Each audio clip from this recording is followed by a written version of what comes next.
एक सिंपल सी ट्रिक से आप सारी की सारी वायरल डिजीज़ेज़ याद रख सकते हैं। माँ एनी चिकन डिश को सीवियर प्रॉब्लम। माँ के एम से हो गया मम्प्स, एनी से एड्स, चिकन से चिकनगुनिया जो रिसेंटली ऐड किया गया है हमारे सिलेबस में। तो चिकनगुनिया यहाँ पे आप लिख सकते हैं। डिश है, डिश के डी से क्या हो जाएगा डेंगू, डेंगू एंड चिकनगुनिया आपको पता है अभी ऐड किए गए हैं। कॉज़ के सी से हो गया कॉमन कोल्ड, सीवियर के एस से स्मॉल पॉक्स। प्रॉब्लम में 2 हैं, प्रॉब्लम के पी से तो बच्चों पोलियो हो जाएगा, पोलियो डिजीज़ और एम से हो जाएगा मीज़ल्स। तो इन सिंपल वर्ड्स को यूज़ करके आप सारी की सारी वायरल डिसीज़ेज़ एक बार में याद कर सकते हैं। हेलो बच्चों, कैसे हैं आप लोग बेटा? तो आज बात कर रहे हैं वन शॉट में ह्यूमन हेल्थ एंड डिजीज़। दोनों पॉइंट ऑफ व्यू से, बोर्ड एग्जाम से भी और नीट पॉइंट ऑफ व्यू से भी बहुत इंपॉर्टेंट चैप्टर है बच्चों, सो आप स्किप नहीं कर सकते। तो सबसे पहली जो बात आती है कि what is disease, what is healthy? तो सबसे पहले हेल्थ और डिजीज़ का डिफरेंस हमें पता होना चाहिए बेटा। हेल्थ एक स्टेट ऑफ माइंड है, एक स्टेट ऑफ फिजिकल रेस्ट है और सोशल वेलबींग है। तो complete physical, social and psychological wellbeing of an individual is known as health. Clear बच्चे? याद रह जाएगा। तो health is affected by many factors, चाहे वो जेनेटिक डिसऑर्डर्स हैं, चाहे वो इन्फेक्शंस हैं, या जब इसको इसको हम कह सकते हैं कि वीक इम्यूनिटी, वीक इम्यूनिटी है तो उसकी वजह से भी हो सकता है। इम्यून सिस्टम अगर हमारा वीक है, and change lifestyles, junk food है, अनहेल्दी फूड है, लैक ऑफ एक्सरसाइज है, मेडिटेशन है, योगा, इन सबको अगर हम मिस करते हैं तो भी it can cause severe problems. ठीक है बेटा? चलिए, ये कंडीशंस हैं which are required to maintain good health. चाहे वो रेगुलर एक्सरसाइज की बात हो, पर्सनल हाइजीन है, सोशल हाइजीन है, बैलेंस डाइट, वेक्टर का control, hygienic food and water resources, और जितना भी आप ऐड करना चाहें इसमें ऐड कर सकते हैं।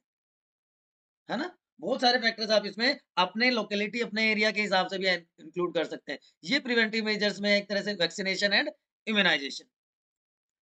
तो माइंड है जो बच्चों हमारा, वो अफेक्ट करता है हमारे इम्यून सिस्टम को दो तरह से। एंडोक्राइन रेगुलेशन भी होता है और न्यूरल रेगुलेशन भी होता है।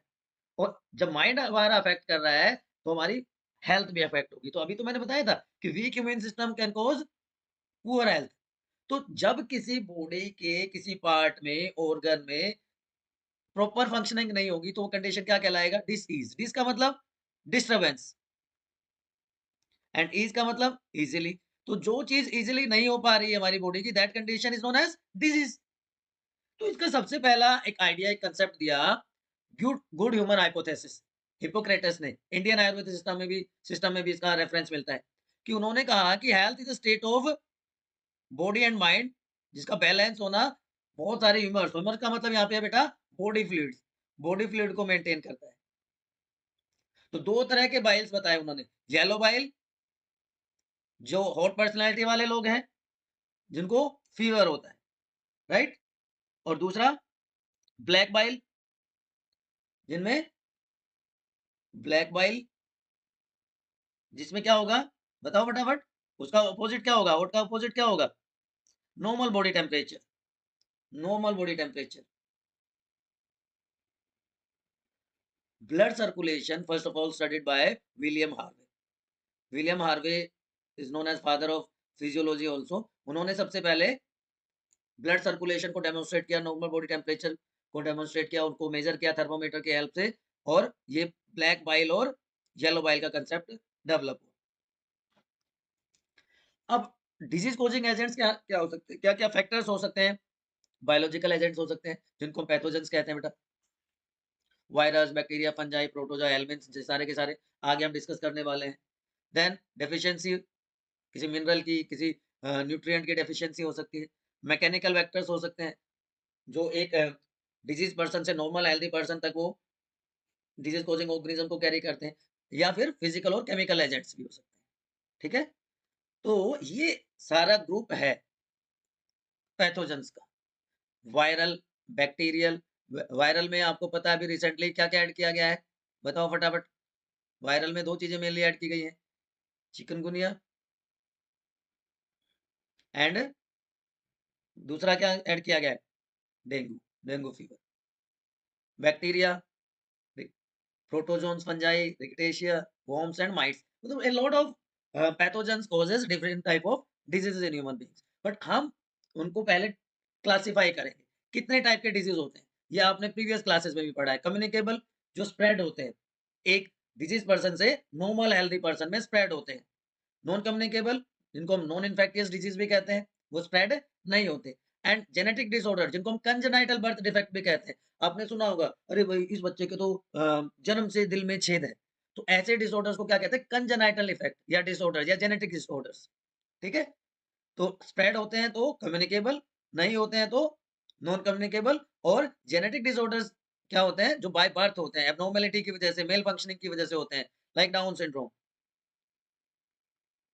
तो एक-एक करके हम मेन जो हमारे सिलेबस में है, उनको हम डिस्कस करते हैं। तो सबसे पहला है typhoid. It is a bacterial disease. Typhoid is a bacterial disease. It is also known as enteric fever. इसका दूसरा नाम है एंटेरिक फीवर बेटा। तो आपको 4 पैरामीटर्स पे इसको डिस्कस करना है। पहला, causative organism, mode of transmission, symptoms and treatment, या वैक्सीन कोई अवेलेबल है तो। Salmonella typhi is the causative organism. CO से भी आप इसको लिख सकते हैं। Mode of transmission contaminated food and water होता है, स्मॉल इंटेस्टाइन में पहुंच जाता है और वहां से माइग्रेट कर जाता है दूसरे बॉडी पार्ट्स को, ऑर्गन्स को, थ्रू ब्लड। सिम्टम्स क्या है इसके? सबसे प्रोमिनेंट जो फीचर सिम्टम है बच्चों, दैट इज फीवर, उसके बाद stomach pain, constipation and intestinal proliferation, जिससे कि डेथ भी हो सकती है। तो यहाँ पे ये फीचर्स या ये सिम्टम्स आप देख सकते हैं। देन उसके बाद आती है कि इसका ट्रीटमेंट करें, कैसे करें, डायग्नोसिस कैसे हो। तो विडाल टेस्ट बहुत इंपॉर्टेंट है। विडाल टेस्ट किया जाता है कंफर्मेशन के लिए, और एग्लूटिनेशन टेस्ट, ये 2 टेस्ट नॉर्मली किए जाते हैं। जिस ये एंटीबॉडी बेस्ड टेस्ट है, जबकि Widal test non antibody based है।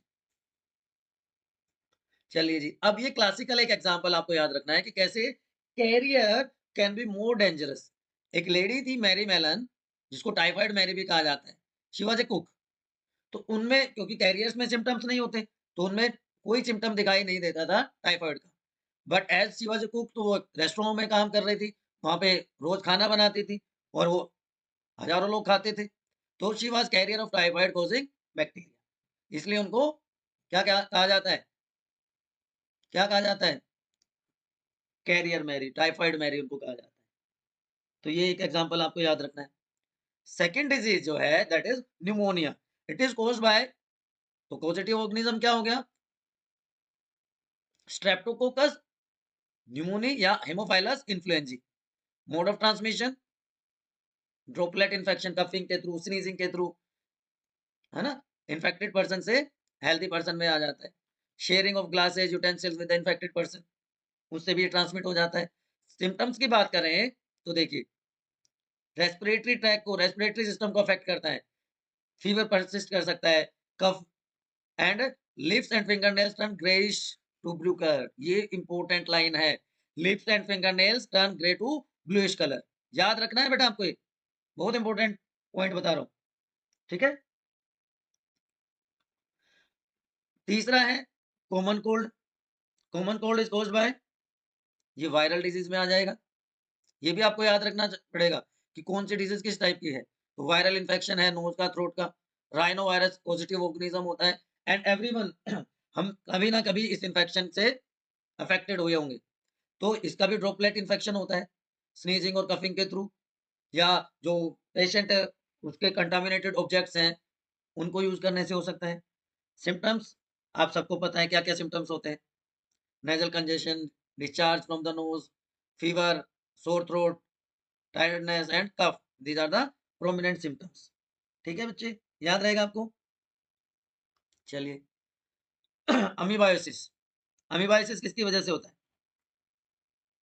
बताओ? अच्छा चलो, इसके अलावा भी कुछ और डिजीज है जो आपको ध्यान रखने की जरूरत है। जैसे अगर मैं बैक्टीरियल डिजीज की बात करूं, तो बैक्टीरियल डिजीज और कौन कौन सी इंपॉर्टेंट हो सकती है, क्योंकि पहले हमने बैक्टीरियल डिजीज से स्टार्ट किया। तो उसमें डिप्थीरिया हो सकता है, प्लेग हो सकता है, टिटनस एंड ट्यूबरक्लोसिस, जिसको कॉमनली टीबी कहते हैं। इसी तरह से जो वायरल डिजीजेज हैं, उनमें कौन कौन सी प्रोमिनेंट है? तो डेंगू एंड चिकनगुनिया तो है ही है, ये तो दो न्यू एडिशंस हैं। इसके अलावा पोलियो, कॉमन कोल्ड ऑलरेडी हम डिस्कस कर रहे हैं, ठीक है ना, और मम्स एंड मीजल्स, ठीक है। ये आरएनए वायरस से होता है, mumps is caused by RNA virus, जिसको हम क्या कहते हैं, पैरामिक्सोवायरस। पैरामिक्सोवायरस कॉजेज मम्स, और ये मीजल्स होता है रूबेला वायरस से। आप में से कितनों लोगों को पता है कि डेंगू का कॉजेटिव ऑर्गेनिज्म कौन सा है? What is the causative organism for dengue? Flavi virus, flavi virus. And chikungunya is caused by alpha virus. Polio का, पोलियोमिस्टिस या पोलियो वायरस उसको कहते हैं, ये भी आरएनए वायरस है। पोलियो का वायरस भी आरएनए वायरस होता है, ठीक है। तो ये स्पेशली आपको ध्यान रखना है, दो नए एडिशन है, ठीक है। Chikungunya is caused by bite of Aedes mosquito, Aedes mosquito की बाइट से होता है। अब वापस से हम उस पे आते हैं, कॉमन कोल्ड के बाद एस्कैरियासिस। अब एस्कैरियासिस कौन सी बीमारी होगी, ये किससे होती है ascariasis? Ascariasis is helminth disease, helminth disease, ठीक है। तो हेलमेंथ डिजीज में क्या किया जाता है,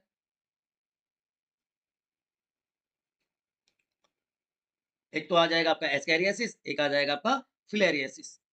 तो एस्कैरिस लुम्ब्रिकोइडिस, ये आपने 11th क्लास में क्लासिफिकेशन में पढ़ा है ना। तो पॉजिटिव ऑर्गेनिज्म आपको पता चल गया। Mode of transmission soil water contaminated with faecal matter, जहां पे उसके एग्स जो है पैरासाइट का इंटरेक्ट करते हैं। सिम्टम्स में एब्डोमिनल पेन होता है, इंटरनल ब्लीडिंग में अगर एस्कैरिसिस को कॉमनली, सॉरी, जो एस्कैरिस लुम्ब्रिकोइडस उसको कॉमनली राउंड वॉर्म कहा जाता है बेटा, it is known as round worm. तो infection occur through eggs of parasite, जो फीकल मैटर के थ्रू आ जाते हैं हमारे एनवायरनमेंट में, फिर वो कंटामिनेट कर देंगे वाटर को और सॉइल को, और जो इन्फेक्शन है वो हेल्दी ह्यूमन बीइंग में पहुंच जाएगा through contaminated vegetables fruits water, ठीक। देन फिलेरियासिस, और it is also known as elephantiasis, बहुत इंपॉर्टेंट है। देखिए आप, इसकी वजह से होता है, ये कंडीशन हो जाती है blockage of lymph nodes, blockage of lymphatic vessels, lymph nodes occurs especially in lower limbs। तो विचरेरिया बैंक्रफ्टी एंड विचरेरिया मेलाई, इनको फिलेरियल वॉर्म्स भी कहा जाता है। ये अगर हम इसकी मैं एग्जाम में रिपीटेशन की फ्रीक्वेंसी बताऊं ना, तो नीट में पिछले 4 साल में 20, 21, 23 में ये क्वेश्चन रिपीट हुआ है। फीमेल क्यूलेक्स मॉस्किटो के बाइट से होता है। तो सिम्टम्स बहुत प्रोमिनेंट है, लिम्फेटिक वेसल्स की ब्लॉकेज हो जाती है, क्रोनिक इन्फ्लेमेशन हो जाता है, जहाँ पे ये सालों साल पड़े रहते हैं, और लिम्ब और जेनिटल ऑर्गन्स डिफॉर्म्ड हो जाते हैं इसकी वजह से। तो ये दोनों हेलमेंथर डिजीज आपको ध्यान रखनी है। उसके बाद, उसके बाद क्या आ जाएगा, ये आ जाएगा, ये क्या आ जाएगा, ये क्या है बताओ, ये क्या है, क्यों है, मलेरिया। अब 99% लोगों को अगर मैं पूछूं मलेरिया कोज्ड बाय, तो सब क्या बोलेंगे, फीमेल एनाफिलीज, है ना। 99% लोग यही कहते हैं फीमेल एनाफिलीज कॉजेज मॉस्किटो, जो बिल्कुल गलत बात है।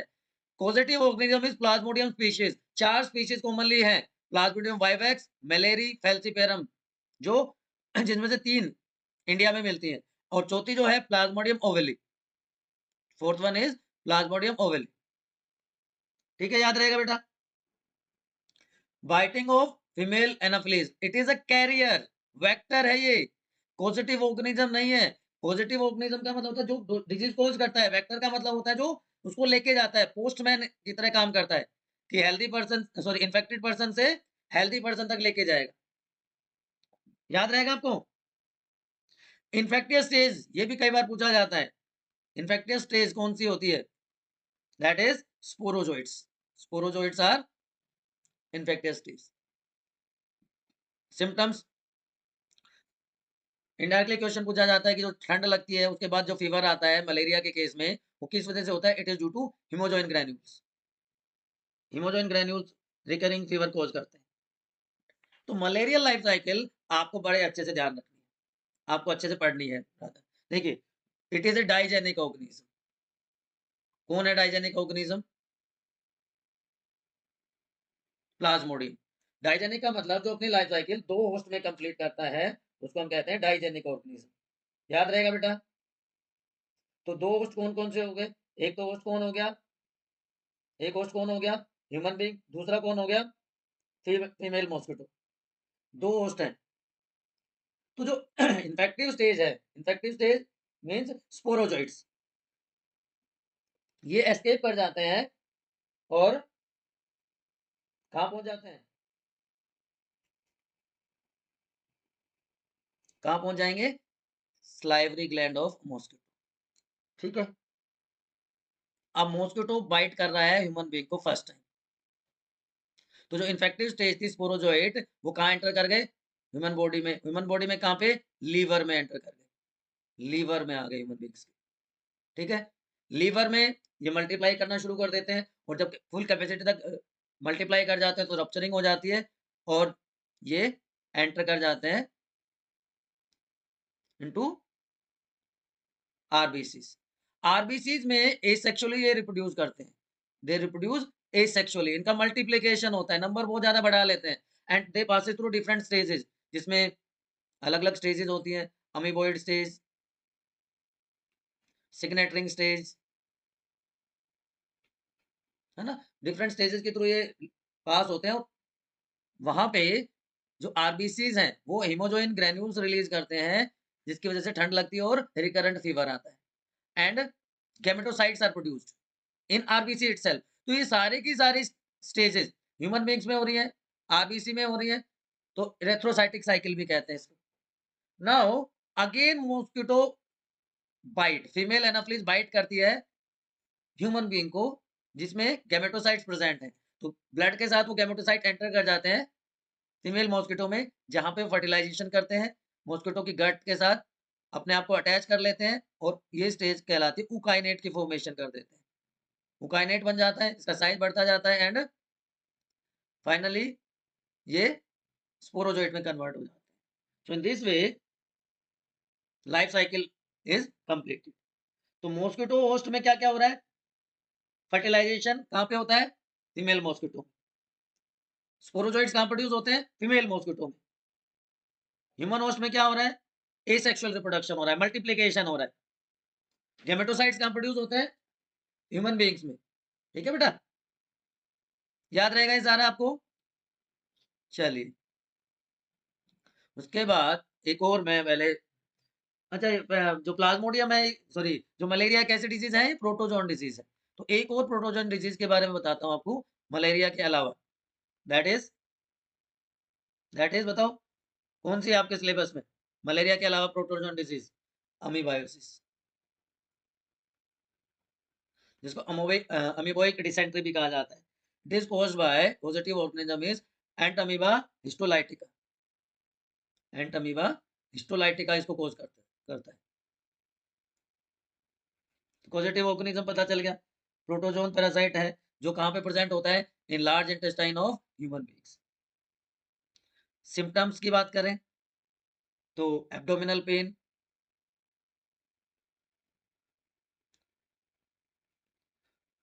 Faecal faeces with mucus and blood clot, ये कॉमन फीचर्स होते हैं, सिम्टम्स होते हैं। कैरियर कौन है इसका? Carrier of amoebiasis is house fly. Carrier is house fly. Contaminated food and water के थ्रू इसका इन्फेक्शन होता है। और एक और अगर आप याद रख पाए तो काला आजार is also a protozoan disease, जिसको दमदम फीवर भी कहा जाता है। काला आजार और Dumdum fever, it is caused by Leishmania डोनोवनी।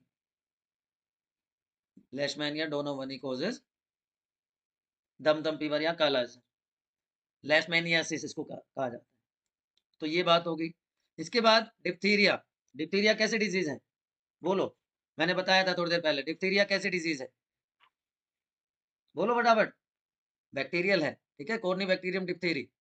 Droplet infection है, कफिंग स्नीजिंग के थ्रू इसका ट्रांसमिशन होता है, और ये कॉमन सिम्टम्स, ठीक है, कि क्या क्या हो जाएगा, फीवर हो जाएगा, सोर थ्रोट हो जाएगा,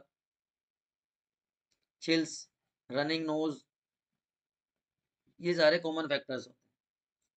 सोलन लिम्फ नोड्स हो सकती है इसके केस में। Tetanus, Clostridium tetani, Clostridium tetani, tetanus कैसी डिजीज है, ये भी कैसी है, बैक्टीरियल डिजीज है। इसलिए मैंने आपको एक ओवरव्यू स्टार्टिंग में दे दिया था। Clostridium tetani is positive organism, contaminated wounds के थ्रू, बर्न्स के थ्रू, हमारे बॉडी में कई बार जो कट लग जाता है उसके थ्रू ये एंटर कर जाता है। तो painful muscular sperm, lock jaw, ठीक है। तो सॉइल से ये डायरेक्ट एंटर करता है, सॉइल से एंट्री हो जाती है डायरेक्ट, जो स्पोर्स होते हैं वो डायरेक्ट एंटर कर जाते हैं, या फिर एनिमल और ह्यूमन की एक्सक्रीटा से भी इसकी एंट्री हो सकती है बॉडी में।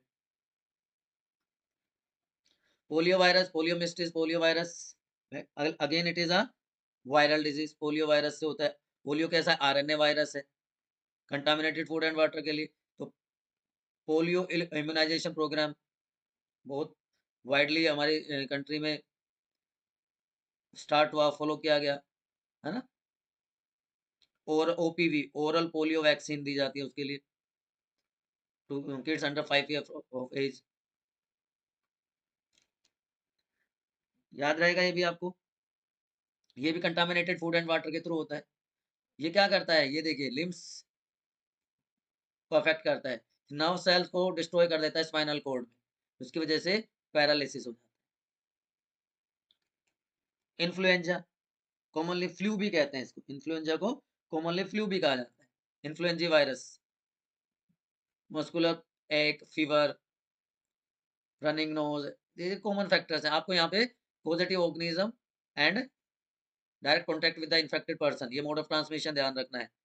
सिम्टम्स कॉमन से हैं, कोई स्पेशलाइज इसमें नहीं होते। तो ये डेंगू और चिकनगुनिया, ये स्लाइड थोड़ी क्लियर नहीं है, जो अभी रिसेंटली ऐड किए गए हैं उसके सिम्टम्स ऑलरेडी मैं आपको बता चुका हूँ, चिकनगुनिया का बता चुका हूँ। जॉइंट पेन होता है in arms and legs. So these are, हाँ, one more thing is there, fungal infections. Fungal infections की हमने बात नहीं करी अभी तक, हमने फंगल इन्फेक्शंस या फंगल डिजीजेस, जिसमें आता है ring worm. Ring worm is a skin disease. अब it is caused by fungus का जो जेनेरा है, 3 जेनेरा है मेनली। माइक्रोस्पोरम, ये भी बहुत इंपॉर्टेंट है बच्चों, माइक्रोस्पोरम, ट्राइकोफाइटोन एंड एपिडर्मोफाइटोन,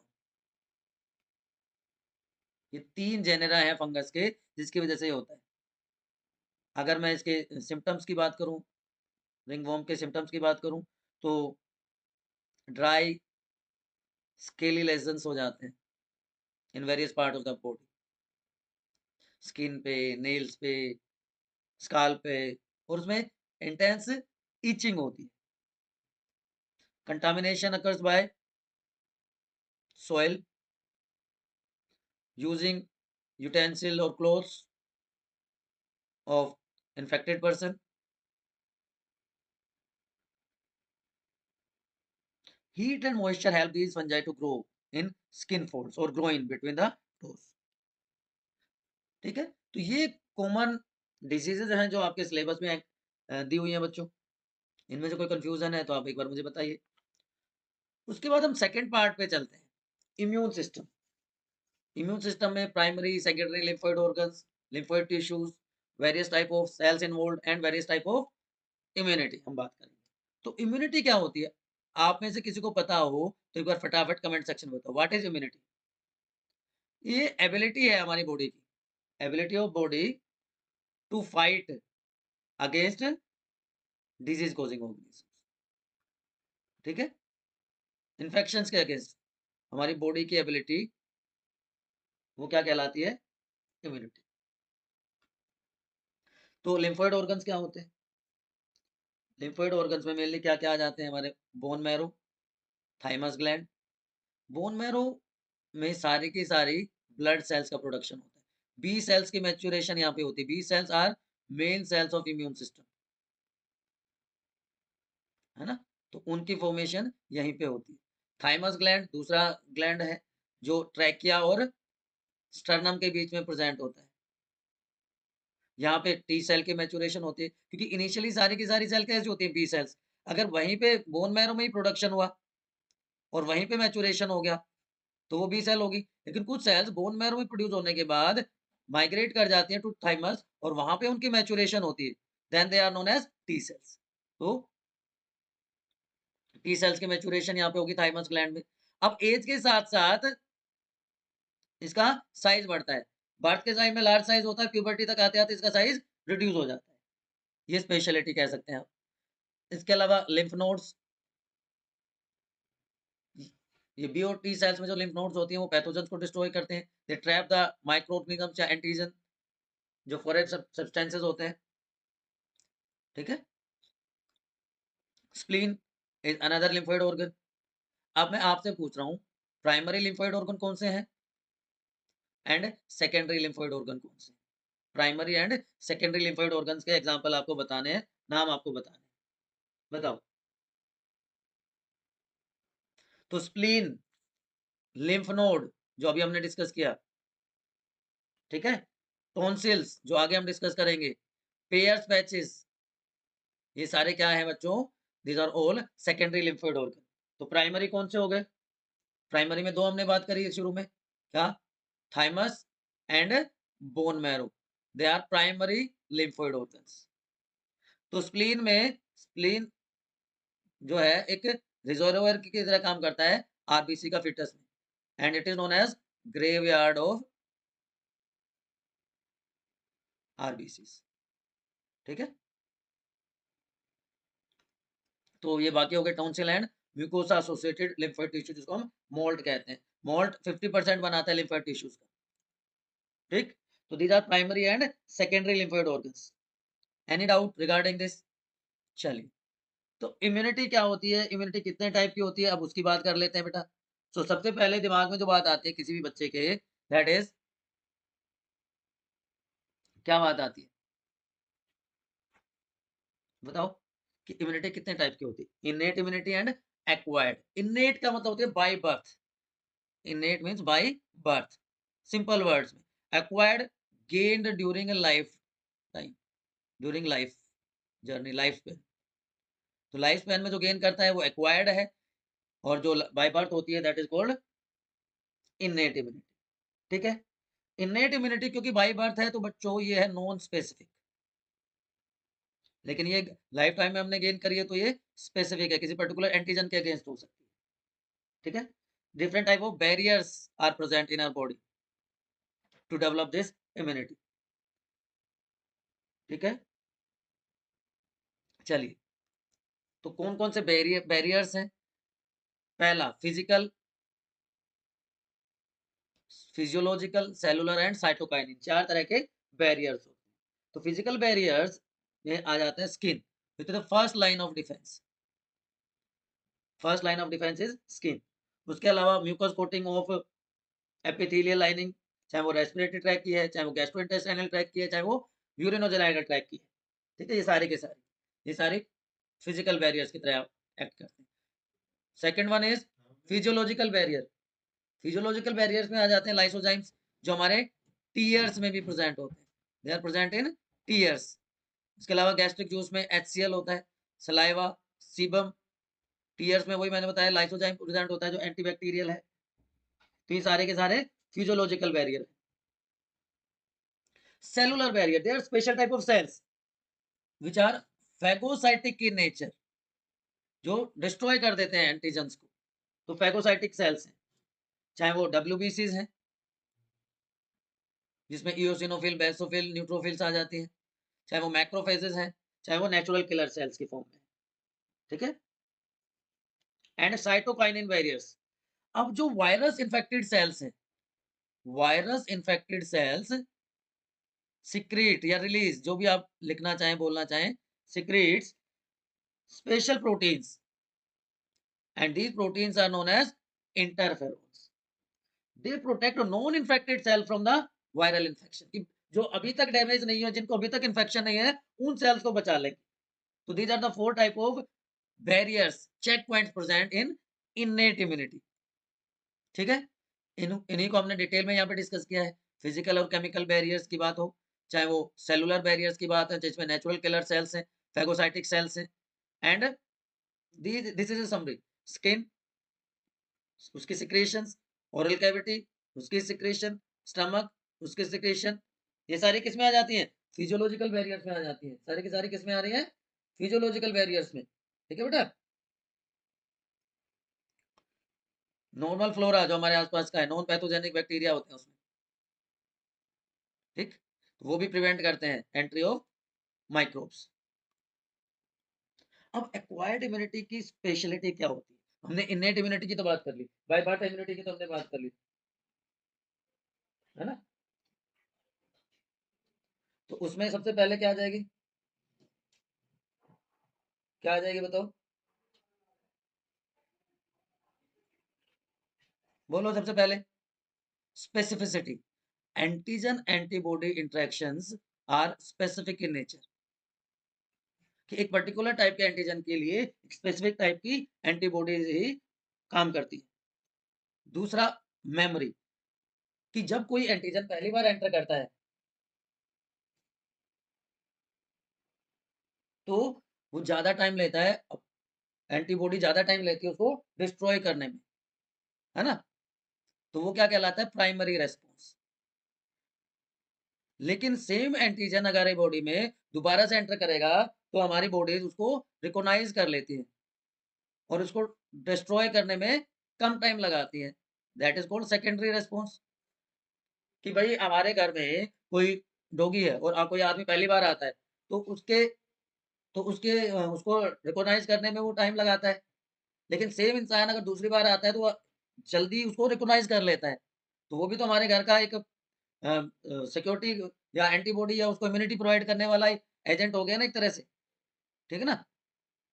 उसके बाद डिस्क्रिमिनेशन, कि जो हमारी इम्यूनिटी है, जो स्पेशल टाइप की सेल की वजह से डेवलप हो रही है, वो डिफरेंशिएट कर सकती है between self and non self, की ये हमारी बॉडी की सेल्स है, ये हमारी बॉडी की सेल्स नहीं है। तो जो हमारी बॉडी की सेल्स नहीं है वो एंटीजन की तरह उसको ट्रीट करता है। ठीक है ना। एंड डाइवर्सिटी, कि बहुत लार्ज नंबर के टाइप के फॉरेन मॉलिक्यूल्स को, एंटीजन को रिकॉग्नाइज कर सकता है हमारा इम्यून सिस्टम। तो प्राइमरी रेस्पॉन्स लो इंटेंसिटी का होगा और लॉन्ग ड्यूरेशन, मतलब शॉर्ट ड्यूरेशन के लिए होगा। ठीक है। जो सेकेंडरी रेस्पॉन्स होगा वो फास्ट होगा और लॉन्ग ड्यूरेशन के लिए होगा। तो जो प्राइमरी एंड सेकेंडरी रेस्पॉन्सेज हैं, दोनों के दोनों, primary and secondary responses both are, वो दोनों के दोनों जो रेस्पॉन्सेज हैं are carried out with the help of, किसकी हेल्प से? Two special type of cells, two special type of cells, जिनको हम क्या कहते हैं? B cells and T cells, B lymphocytes and T lymphocytes. ठीक है ना बच्चों। बी और टी लिम्फोसाइट की हेल्प से होता है। बी लिम्फोसाइट्स क्या करती हैं? स्पेशल टाइप के प्रोटीन प्रोड्यूस करती हैं टू डिस्ट्रॉय एंटीजन, जिनको हम क्या कहते हैं? एंटीबॉडी। याद रखना, antibodies are produced by B cells only. T cells, T lymphocytes कोई एंटीबॉडी प्रोड्यूस नहीं करती हैं, बट ये हेल्प करती हैं। दे हेल्प, किसको help? B cells to produce antibodies. तो जो एक्वायर्ड इम्यूनिटी है वो भी फर्दर टू टाइप की हो सकती है, एक्वायर्ड एक्टिव और acquired passive immunity. Active and passive दो टाइप की हो सकती है बेटा, याद रहेगा। चलें आगे। अब जो एक्वायर्ड में हम एक्टिव इम्यूनिटी की बात करते हैं, एक्वायर्ड एक्टिव इम्यूनिटी, जिसको हम एंटीबॉडी मेडिएटेड या सेल्फ मेडिएटेड इम्यूनिटी भी कह सकते हैं, और दूसरा होता है ह्यूमरल मेडिएटेड इम्यूनिटी। तो बी सेल से जो प्रोड्यूस हुई वो तो क्या हो जाएगी? Humoral mediated, humoral mediated immunity. क्या बताया मैंने? It is due to B cells, beta lymphocytes, जो स्पेसिफिक एंटीबॉडीज प्रोड्यूस करती हैं when exposed to a particular antigen. अब ये जो एंटीबॉडीज हैं ये फ्लो करती है ब्लड में, बॉडी फ्लूइड में, और न्यूट्रलाइज कर देती हैं एंटीजन को। ये कहाँ प्रेजेंट होती हैं, कहाँ बैठी रहती हैं? They reside in lymph nodes and spleen, और वहां से ब्लड और लिम्फ में सर्कुलेट करती हैं। ठीक है, वो डायरेक्टली रिकॉग्नाइज करती हैं एंटीजन को और क्लोनल सिलेक्शन करते हैं। क्लोनल सिलेक्शन क्या कि एक से दो, दो से चार, मतलब अपनी कॉपीज बना देती हैं, अपने क्लोन्स बना देती हैं। So a large number of cells are produced. Clonal expansion से क्या है? प्लाज्मा सेल्स प्रोड्यूस होंगी और मेमोरी सेल्स प्रोड्यूस होंगी। प्लाज्मा सेल्स यूटिलाइज हो जाएंगी, मेमोरी सेल्स उस एनकाउंटर को याद रखेंगी, और उसी से फिर दोबारा से प्लाज्मा सेल्स की फॉर्मेशन हो जाएगी। ठीक है बच्चे? अब दूसरी टाइप की क्या हो गई? Sorry, note this one. हम बात करते हैं अब सेल मेडिएटेड इम्यूनिटी की। सेल मेडिएटेड इम्यूनिटी में क्या होता है? सेल मेडिएटेड इम्यूनिटी जिसको हम सीएमआई कहते हैं, सेल मेडिएटेड इम्यूनिटी। ये क्या करती है? This immunity occurs due to T cells, T lymphocytes के जैसे प्रोड्यूस होती है, जो कहाँ मैच्योर होती हैं? थाइमस में। तो प्रोडक्शन सबकी बोन मैरो में हुई थी, इनके मैच्योरेशन थाइमस में हुई, तो ये क्या हो गई? T cells. तो आपने सुना होगा कि blood grouping matching, tissue matching, वो किस वजह, उसके बाद भी रिजेक्शन हो जाता है, ग्राफ्ट का रिजेक्शन हो जाता है ऑर्गन ट्रांसप्लांटेशन में। क्यों? क्योंकि टी सेल्स में एबिलिटी है, क्या एबिलिटी है? टू डिफरेंशिएट बिटवीन, मैंने बताया था ना फीचर्स में, differentiate between self and non self, self and non self की, हमारी मेरी बॉडी की सेल्स हैं और ये बॉडी से बाहर की सेल्स है, तो उनके बीच में डिफरेंशिएट वो कर सकते हैं, है ना? तो इसीलिए तो उसकी वजह से जो इम्यूनिटी डेवलप हुई वो क्या कहलाती है? Cell mediated immunity. इसलिए जो पेशेंट्स हैं जिनमें ग्राफ्ट होता है उनको क्या लेना पड़ता है? इम्यूनो सप्रेसेंट लेने पड़ते हैं, इम्यूनो सप्रेसेंट पूरी लाइफ, अदरवाइज वो एंटीबॉडीज प्रोड्यूस हो जाएंगे उसके अगेंस्ट। ठीक है बेटा?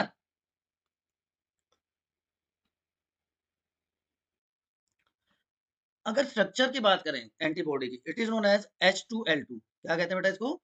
H2L2, because it has two heavy chains and two light chains, इसलिए इसका नाम क्या पड़ गया, या इसको क्या कहते हैं? H2L2। तो एंटीबॉडीज क्या है? एंटीबॉडीज आर स्पेशल प्रोटीन जिनको हम इम्यूनोग्लोबुलिन भी कहते हैं। कब प्रोड्यूस होंगी और कहां पे प्रोड्यूस होंगी? जब एंटीजन की एंट्री होगी हमारी बॉडी में, तो these are produce by plasma cells, beta lymphocytes इनको प्रोड्यूस करती हैं। तो चार पॉलीपेप्टाइड चेन्स हैं जो एक वाई शेप स्ट्रक्चर बनाती हैं। दो हैवी चेन्स, दोनों की दोनों identical, these are two heavy chains. Two identical light chains, these are light chains. अब इसमें जो सी और वी है, it stands for constant region and variable region. C for constant and V for variable, right? And heavy and light chains are joined by disulphide bonds. इनके बीच में disulphide bonds present हैं, constant region and variable regions. Clear? Now basic structure जो है किसी भी antibody की, immunoglobulin की, वो डाइसल्फाइड बॉन्ड से जुड़ी होगी। ठीक है? There are different classes. अब मैकेनिज्म कैसे कैसे कोई एंटीबॉडी काम करती है? देखिए, सबसे पहले होगा प्रेसिपिटेशन। सबसे पहले रिएक्शन क्या कहलाएगी बेटा? Precipitation reaction. कि जो सोल्यूबल पैथोजन है वो इनसोल्यूबल हो जाएगा और प्रेसिपिटेट करना शुरू कर देगा। उसके बाद एग्लूटिनेशन हो जाएगा माइक्रोब का, कि जो सेलुलर पैथोजेंस है वो एक दूसरे के साथ जुड़ जाएंगे, क्लंपिंग हो जाएगी, जिससे रिमूवल आसान हो जाए। And third one is known as neutralisation. Antibodies जो पैथोजेनिक एरियाज हैं, एक्सोटॉक्सिन्स के एरियाज हैं, वहां पे ऑक्यूलेट हो जाएंगे। तो तीन स्टेप में होता है, या आप ओवरऑल कहना चाहें तो चार स्टेप होते हैं। पहला एक्टिवेशन होगा, एक्टिवेशन के बाद second step will be precipitation, then agglutination and neutralisation. इन चार स्टेप में प्रोसेस कंप्लीट हो जाती है। फाइनली जब न्यूट्रलाइजेशन हो चुका है, after that it undergoes inflammation, जिससे कि इन्फ्लेमेटरी रेस्पॉन्सेस फास्टन हो जाएंगे, ट्रिगर हो जाएंगे बॉडी के अंदर, और कॉम्प्लीमेंट सिस्टम जो है वो एक्टिवेट हो जाएगा, जो सेल का लाइसिस कर देगा। फैगोसाइटोसिस हो जाएगा, या सेल का लाइसिस हो जाएगा, ब्रेक डाउन हो जाएगा। There are different groups of antibodies जिनको हम इम्यूनोग्लोबुलिन्स कहते हैं। जो हमने स्ट्रक्चर डिस्कस करी वो कॉमन है सबके लिए। तो आईजीजी जो 75 टू 80% बनाता है बेटा, 75 to 80% of the total antibodies, and these are the antibodies which can cross the placental membrane, या प्लेसेंटा को क्रॉस कर सकते हैं। तो मदर से फीटस में जो इम्यूनोग्लोबुलिन जाती है, एंटीबॉडीज जाती है, वो कौन सी है? आईजीजी। ठीक है, ये बाइंड करती है पैथोजन से, कॉम्प्लीमेंट सिस्टम को एक्टिवेट करते हैं और फैगोसाइटोसिस को फास्ट कर देती है। Second one are IgM, immunoglobulin M. They are responsible for, इनका फंक्शन की बात करूं तो कॉम्प्लीमेंट सिस्टम को एक्टिवेट करती हैं, क्लम्प सेल्स करती हैं। उसके अलावा जो ब्लड ट्रांसफ्यूजन रिएक्शंस हैं, ब्लड ट्रांसफ्यूजन रिएक्शंस कहां पे? Blood transfusion reactions in ABO blood system, उसके लिए रेस्पॉन्सिबल होती है। IgA it is found in colostrum, जो फर्स्ट मिल्क होता है मदर का, ये प्रेजेंट होता है सलाइवा में भी। तो ये जो इनिशियल एंटीबॉडी जो इम्यूनिटी है बच्चे को, इसलिए कहते हैं ना कि कोलोस्ट्रम से मिलता है, मदर के मिल्क से मिलता है। IgD they are involve in allergic responses, and IgE is involved in allergic responses, yes, and IgD they are active in what you say lymphocytic activity, lymphocytic activity के लिए responsible हो। So these are the major type of antibodies and their functions and where they are present in the body. अब हम बात कर रहे थे primary और सेकेंडरी रेस्पॉन्सेज की। तो ग्राफ के हेल्प से अगर हम इसको समझे, primary response first encounter of antigen, first encounter of antigen to our body, जिसके रेस्पॉन्स में एंटीबॉडीज प्रोड्यूस करेगा हमारा इम्यून सिस्टम। तो जो प्राइमरी रेस्पॉन्स है, as you can see here, उसकी इंटेंसिटी कम है, एंटीबॉडी की कंसंट्रेशन कम है, टाइम ज्यादा लग रहा है। ठीक है, so it is low affinity to their antigens. Peak कब आती है? 7 से 10 दिन में, प्राइमरी रेस्पॉन्स में, प्राइमरी रेस्पॉन्स में। ठीक है जी, वीकर होते हैं as compare to secondary response, मैं ऑलरेडी आपको बता चुका हूं, प्राइमरी कॉन्टैक्ट है एंटीजन का। लेकिन अगर इसको हम कंपेयर करें सेकेंडरी रेस्पॉन्स के साथ, तो ये एग्रीगेटेड है, स्ट्रॉन्गर है, हायर एफिनिटी है इसकी, एंड टेक्स लेस टाइम। तो सेम एंटीजन अगर दोबारा से आता है, सेकेंड एनकाउंटर होता है, it is quicker and more powerful. Now cell mediated immunity, हमने बात कर ली थी इम्यूनल और सेल मेडिएटेड इम्यूनिटी की, लेकिन जो टाइप है सेल्स की वो कौन सी है? साइटोटॉक्सिक टी सेल्स, इनको हम किलर टी सेल्स भी कहते हैं, they are also known as killer T cells. तो क्या करेंगे? Attack cells infected with bacteria और कोई भी माइक्रोब या antigen infected cells. T cells help करती है सेल मेडिएटेड इम्यून सिस्टम में, और बी सेल्स और इनेट इम्यूनिटी रेस्पॉन्सेज के बीच में एक कनेक्टर का काम करती है। तो किलर का काम ही क्या हो गया? डिस्ट्रक्शन करना। तो साइटोटॉक्सिक टी सेल्स है, वायरस इन्फेक्टेड सेल है, तो इस तरह से ये अटैक करती है। हेल्पर काम एक्टिवेट करती है बाकी टी सेल्स और बी सेल्स को, साइटोकाइनिन या सिग्नलिंग सिस्टम होता है उसको एक्टिवेट करती है, रेगुलेट करती है। मेमोरी टी सेल्स क्या करेंगी? एक बार एंटीजन एंटीबॉडी इंटरेक्शन हो गया तो क्या करेंगी? उसको रिमेंबर करेंगी, उसको याद रखेंगी, जिससे कि सेकंड एनकाउंटर के टाइम पे वो क्विक रेस्पॉन्स हो सके। तो टी सेल्स क्या करती हैं? सेल मेडिएटेड इम्यूनिटी प्रोवाइड करती हैं अगेंस्ट वायरस इन्फेक्टेड सेल्स या कैंसर सेल्स के। ये कहाँ प्रोड्यूस होती हैं? They are produce in bone marrow, mature कहाँ होंगी? थाइमस में। Cytotoxic T cells destroy non self protein bearing cells को, और साइटोकाइनिन सिक्रीट करती हैं जो कंट्रोल करता है हमारे इम्यून रेस्पॉन्स। तो ये ओवरऑल व्यू आप देख सकते हैं। इम्यून सिस्टम में एक्वायर्ड इम्यूनिटी है, इनेट इम्यूनिटी है, बाय बर्थ है, फिजिकल बैरियर्स हैं इसमें, फिजियोलॉजिकल बैरियर्स हैं इसमें, सेलुलर बैरियर्स हैं और साइटोकाइनिन बैरियर्स हैं। ठीक है, ब्लड बोर्न अगर है तो इसमें कॉम्प्लीमेंट कैस्केड होता है और फैगोसाइटिक फंक्शन होता है। एक्वायर्ड में टी सेल्स जिसको हम सेल मेडिएटेड इम्यूनिटी कहते हैं, और बी सेल मेडिएटेड इसको humoral, not immoral, it is humoral, humoral, mainly humoral word use किया जाता है। तो टी सेल रिलीज हो जाती हैं और ये डिफरेंशिएट हो जाती हैं, अपना-अपना काम करती हैं। ये कॉम्प्लीमेंट सिस्टम के ऊपर काम करती है। अब बात आती है बेटा कि भाई इम्यूनिटी कैसे स्ट्रॉन्ग की जाए? इम्यूनिटी स्ट्रॉन्ग करने के लिए क्या-क्या कर सकते हैं? हम एक्सरसाइज कर सकते हैं, हम बैलेंस्ड डाइट ले सकते हैं, योगा मेडिटेशन कर सकते हैं, हमारी लाइफ़स्टाइल को चेंज कर सकते हैं। लेकिन उसके अलावा और हम क्या कर सकते हैं? उसके अलावा हम कर सकते हैं बच्चों वैक्सीनेशन और इम्यूनाइज़ेशन। दोनों में बड़ा कन्फ्यूज़न होता है, बहुत सिंपल है। ईज़िली आप इसको डिफरेंशिएट कर सकते हो। देखो, वैक्सीनेशन एक तो सबसे पहला जो डिफरेंस है लॉन्ग टर्म इम्यूनिटी इंड्यूस करते हैं to specific pathogen against specific pathogens, ठीक है? क्या होता है वैक्सीन? ये वीक और एट्यूनेटेड एट्यूनेटेड का मतलब आप समझ सकते हैं अधमरा कि उसमें डिजीज़ कॉज़ करने की कैपेसिटी नहीं है, लेकिन क्योंकि वो फॉरेन पार्टिकल है, तो जैसे हमारी बॉडी में एंटर करेगा उसके अगेंस्ट हमारा इम्यून सिस्टम एंटीबॉडीज़ प्रोड्यूस करना शुरू कर देगा। ठीक है ना? तो एंटीजन है जो ट्रिगर नहीं कर सकता डिजीज़ को, ठीक?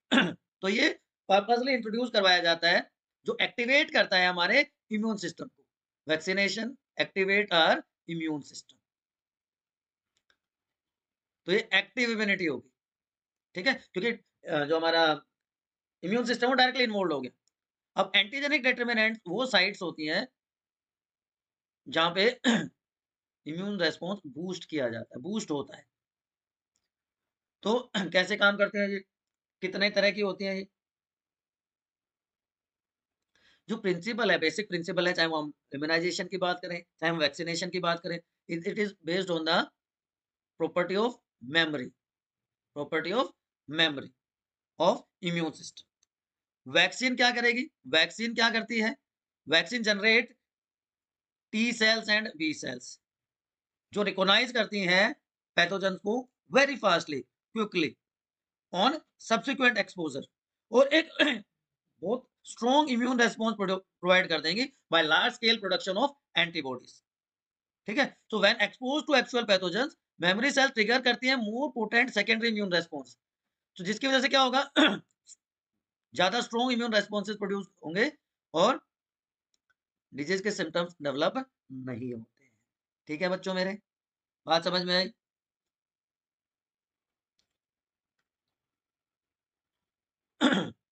अच्छा, दूसरा हो गया हमारा इम्यूनाइजेशन। दूसरा क्या हो गया वैक्सीनेशन के बाद? इम्यूनाइजेशन। क्या फ़र्क है? ये आर्टिफिशियली प्रिपेयर्ड एंटीबॉडीज़ हैं। तो ये क्या प्रोवाइड करती हैं? Passive immunity. क्यों? क्योंकि हमने पहले से बनी बनाई एंटीबॉडीज़ डेवलप कर दी, जिससे हमारा इम्यून सिस्टम एक्टिवेट नहीं हुआ। ठीक है? तो कुछ फैटल इन्फेक्शंस हैं, जैसे टिटनस है, स्नेक बाइट है, तो वहाँ पे pre formed antibodies are produced, pre formed antibodies are given. या हम कह सकते हैं एंटी टॉक्सिन्स, टॉक्सिन के अगेंस्ट काम करने वाला एंटी टॉक्सिन्स आर प्रोड्यूस्ड। कि एक ऐसी प्रिपरेशन जिसमें एंटीबॉडीज है, ठीक है, वो इंजेक्ट कर दी जाती है इनटू पेशेंट, तो जिससे उसका इम्यून सिस्टम स्ट्रांग हो जाता है। ठीक है बेटा? चलो, अब बात करते हैं एक्वायर्ड इम्यूनिटी के टाइप की। हमने बात करी थी एक्टिव एंड पैसिव। एक्टिव जिसमें हमारा इम्यून सिस्टम डायरेक्टली इन्वॉल्व हो जाए, जैसे वैक्सीनेशन है। पैसिव जिसमें इम्यून सिस्टम डायरेक्टली एक्टिवेट ना हो, जैसे इम्यूनाइजेशन। तो एक्टिव इम्यूनिटी क्या है? नेचुरली डेवलप होती है जब कोई एंटीजन हमारी बॉडी में एंटर करता है। उसके अगेंस्ट हमारा जो इम्यून सिस्टम है, वो रेस्पॉन्स प्रोड्यूस करना शुरू कर देता है अगेंस्ट दैट पर्टिकुलर एंटीजन। अब उसको हम वैक्सीन के थ्रू भी डेवलप करवा सकते हैं और ये डिपेंड करता है मेमोरी बी सेल्स पे और टी सेल्स पे। अब ये दोनों तरह का हो सकता है, naturally acquired and artificially acquired, और उसमें भी active and passive. Active and passive क्या फ़र्क है दोनों में? किस तरह से ये काम करता है बताओ? नेचुरली एक्टिव, नेचुरली एक्टिव का मतलब कि इन्फेक्शन हुआ, कॉन्टैक्ट हुआ पैथोजन के साथ और उसके अगेंस्ट एंटीबॉडीज़ प्रोड्यूस हो गई। नेचुरली एक्टिव हो गया इम्यून सिस्टम। आर्टिफिशियली एक्वायर्ड क्या हो गया? आर्टिफिशियली एक्टिव क्या हो गया? कि वैक्सीन दी हमने पर्पसली, जो वीकर और एटेन्यूएटेड फॉर्म है, मैंने बताया था ना अधमरा है, जो डिजीज़ कॉज़ नहीं कर सकता। तो वीकर फॉर्म में जब एंटीजन गया, तो उसके अगेंस्ट एंटीबॉडीज प्रोड्यूस हो गई, ठीक है ना, और वो उसको इम्यूनिटी प्रोवाइड कर देगी। तो naturally active and artificially active, कि इम्यून सिस्टम को एक्टिवेट करना है। अब पैसिव इम्यूनिटी, कि ऑलरेडी प्रिपेयर्ड जो एंटीबॉडीज हैं, जो हमने किसमें किया, इम्यूनाइजेशन में किया, वो दे दी जाती हैं, जिससे इम्यून रेस्पॉन्स शुरू हो जाते हैं, इम्यूनिटी डेवलप हो जाती है, ठीक। एक्वायर्ड पैसिव, हमने बात करी थी जो मदर से फीटस में जाती है, कोलोस्ट्रम मदर के मिल्क में जो होती है, ठीक है, प्लेसेंटा को जो क्रॉस कर सकती हैं, कौन सी एंटीबॉडीज हैं, आईजीजी, जो प्लेसेंटा को क्रॉस कर सकती हैं। तो यहां से आप बिल्कुल इजीली समझ सकते हो, देखिए एक्टिव पैसिव, एक्टिव में इम्यून सिस्टम को एक्टिवेट करना है, तो इन्फेक्शन हुआ, नेचुरली एंटीबॉडीज प्रोड्यूस होगी, वैक्सीन दी, वीकर फॉर्म दी, इम्यून सिस्टम एक्टिवेट हो गया। पैसिव में क्या किया, मदर की बॉडी से बच्चे में आ गई, ठीक है। दूसरा क्या हो गया कि हमने आर्टिफिशियली प्रिपेयर्ड जो एंटीबॉडीज थी वो इंट्रोड्यूस करवा दी। बात समझ में आ गई, चलो जी। एलर्जी, ओवर रिएक्शन, या बहुत स्पेसिफिकली बताऊं मैं आपको, तो एग्जैक्रेटेड, एग्जैक्रेटेड रेस्पॉन्स है, किसका, response of our immune system. क्यों एग्जैक्रेटेड हो रहे हैं भैया, to some antigens in environment. अब वो एंटीजेंस जो है पोलन ग्रेन्स की फॉर्म में हो सकते हैं, वो डस्ट के फॉर्म में हो सकते हैं, वो किसी भी फॉर्म में हो सकते हैं, वो क्या कहलाते हैं, एलर्जेंस। मतलब वो सब्सटेंसेस जो एलर्जी कॉज करते हैं वो क्या कहलाते हैं, एलर्जेंस, ठीक। ये इमिडिएटली होते हैं after second contact with allergy, ठीक है जी। अब सिम्टम्स क्या होते हैं एलर्जी के, सिम्टम्स क्या होते हैं एलर्जी के, sneezing, watery eyes, running nose, difficulty in breathing. Cause क्या है, जो एलर्जिक रेस्पॉन्स है उसका कोज क्या है बेटा, एनी आइडिया,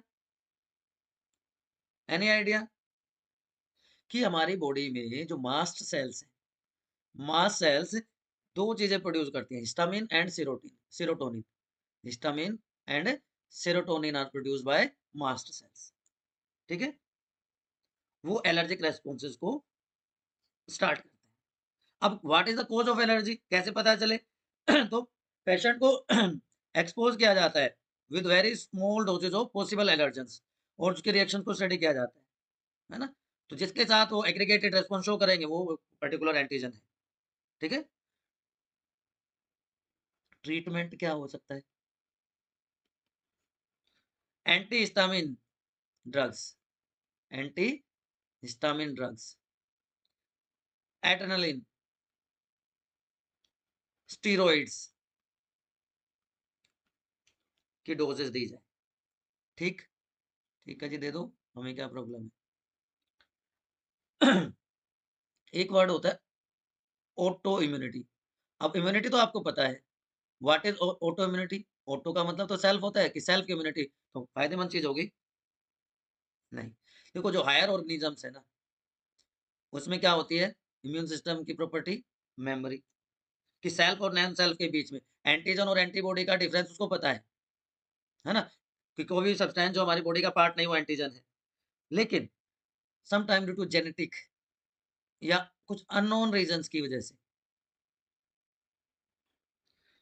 बॉडी का जो इम्यून सिस्टम है, बॉडी अटैक करना शुरू कर देती है खुद की सेल्स को, जिससे डैमेज होना शुरू हो जाता है, and that condition is known as auto immunity, and disease produce are known as auto immune diseases. और ऑटो इम्यून डिजीज का सबसे बढ़िया example is rheumatoid arthritis. Rheumatoid arthritis is an example of autoimmune disease, ठीक है। यहाँ तो कोई समस्या, उसके बाद बात करते हैं AIDS, acquired immuno deficiency syndrome, cell mediated immune system का डिसऑर्डर है, जहाँ पे टी हेल्पर टी सेल्स का नंबर कम हो जाता है, ठीक है, जिससे नेचुरल डिफेंस है बॉडी का अगेंस्ट वायरल इन्फेक्शन वो वीक पड़ जाता है। 1981 में मॉन्टेगर ने सबसे पहले एड्स के वायरस को डिस्कवर किया और उसको नाम दिया लिम्फाडेनोपैथी एसोसिएटेड वायरस, LAV। ठीक है, इंडिया में चेन्नई में सबसे पहले इसको डिटेक्ट किया गया था। क्या होता है इसमें, किस तरह से ये काम करता है? देखो, AIDS acquired immunodeficiency syndrome caused by HIV, सबको पता है, ह्यूमन इम्यूनोडेफिशिएंसी वायरस। ठीक है जी, it is a RNA virus, ये भी आपको पता है।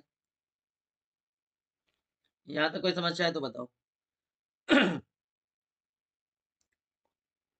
एड्स का जो जीनोम है, अ, एट, जो HIV का जो जीनोम है, सॉरी, HIV का जो जीनोम है, it is enclose in an envelope, कि एक एनवलप है, एक कोटिंग है, उसके अंदर ये जीनोम प्रेजेंट होता है। ठीक है जी, और यहाँ पे जो एंजाइम प्रेजेंट होता है that is reverse transcriptase, reverse transcriptase. Okay, तो ये ऑलरेडी हम बात कर चुके हैं कि एक ऐसा वायरस है जो जिसमें RNA जेनेटिक मटेरियल है, हेल्पर टी सेल्स को अटैक करता है। अब जो हेल्पर टी सेल्स हैं हमें बचाती हैं, इम्यूनिटी प्रोवाइड करती हैं, एंटीजन्स को डिस्ट्रॉय करते हैं। अब जो बचाने वाला है उसी पे अटैक हो गया तो बचाएगा कौन? इसलिए वायर जो एड्स है उसको कोई ट्रीटमेंट नहीं है। Even minor infection takes a long time to heal. जो ये एनवेलप की मैं बात बता रहा था आपको, ये वो एनवेलप है जिसके अंदर जेनेटिक मटेरियल है, जिसके अंदर रिवर्स ट्रांसक्रिप्टेज एंजाइम प्रेजेंट है। ठीक है, ये डायमीटर्स आपको याद रखने की जरूरत नहीं है। सिंगल स्ट्रैंडेड RNA है जहाँ पे 2 स्ट्रैंड्स प्रेजेंट हैं रिवर्स ट्रांसक्रिप्टिव एंजाइम के साथ। ये 2 स्ट्रैंड्स आपको दिख रहे हैं, 2 स्ट्रैंड्स।